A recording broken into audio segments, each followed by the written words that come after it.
Halo semuanya, perkenalkan nama saya Audia Verlita dengan nomor NIM A1111211089. Kali ini saya akan membahas mengenai model-model pembelajaran dalam bahasa Indonesia. Berikut simak ya. Yang pertama, model pembelajaran berbasis portofolio. Budimansyah 2002 mengatakan portofolio adalah suatu kumpulan pekerjaan peserta didik dengan maksud tertentu dan terpadu yang diseleksi menurut paduan-paduan yang ditentukan.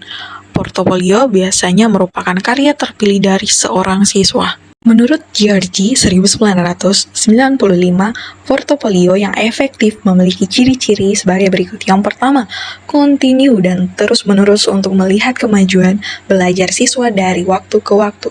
Yang kedua, multidimensional, yakni menjelaskan beragam sumber atau bukti dengan metode dan waktu yang mencukupi, dan proses yang mencerminkan berbagai aspek belajar siswa. Yang ketiga, disertai dengan refleksi bersama secara kolaboratif atau collaboration reflection tentang masalah-masalah yang dihadapi dan cara pemecahannya. Yang keempat, sesuai dengan outcome yang tercantum pada kurikulum. Yang kelima, berpusat pada pembelajaran berbasis performance. Berikutnya, langkah-langkah dalam model pembelajaran portofolio. Yang pertama, mengidentifikasi masalah peserta didik. Pada tahapan ini, guru bersama dengan peserta didik mendiskusikan tujuan dan mencari masalah yang ada dalam keluarga sampai masalah yang menyangkut lingkungan terjauh. Dan pada tahap ini, guru akan membagi 3-4 orang peserta didik untuk menentukan pokok pembahasan apa yang harus dikaji. Yang kedua, memilih masalah untuk kajian kelas. Yang keempat, mengembangkan portofolio kelas. Pada tahap ini, portofolio dikembangkan meliputi 2 seksi. Yang pertama, seksi penayangan, yang akan menampilkan portofolio sebagai presentasi kelas atau showcase. Yang kedua, seksi dokumentasi, yang akan menyimpan setiap data dan informasi lengkap setiap kelompok. Dan setiap anggota kelompok akan mengerjakan tugas yang akan dibagikan. Yang kelima, penyajian portofolio atau showcase. Pada langkah ini, kelas akan menyajikan kegiatan showcase atau gelar kasus. Berikut penilaian dalam model pembelajaran berbasis portofolio. Yang pertama, perilaku harian di sekolah. Yang kedua, perubahan sikap atau perilaku peserta didik. Yang ketiga, ujian tengah semester dan ujian akhir semester. Yang keempat, tugas-tugas terstruktur. Yang kedua adalah model pembelajaran dengan pendekatan saintifik. Pendekatan saintifik adalah pembelajaran yang mengadopsi langkah-langkah saintis dalam membangun pengetahuan melalui metode ilmiah. Adapun ciri-ciri model pembelajaran ini, yang pertama, berpusat pada siswa.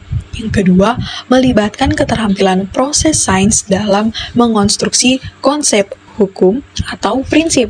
Yang ketiga, melibatkan proses-proses kognitif yang potensial dalam merangsang perkembangan intelek, khususnya keterampilan berpikir tingkat tinggi siswa. Yang keempat, dapat mengembangkan karakter siswa.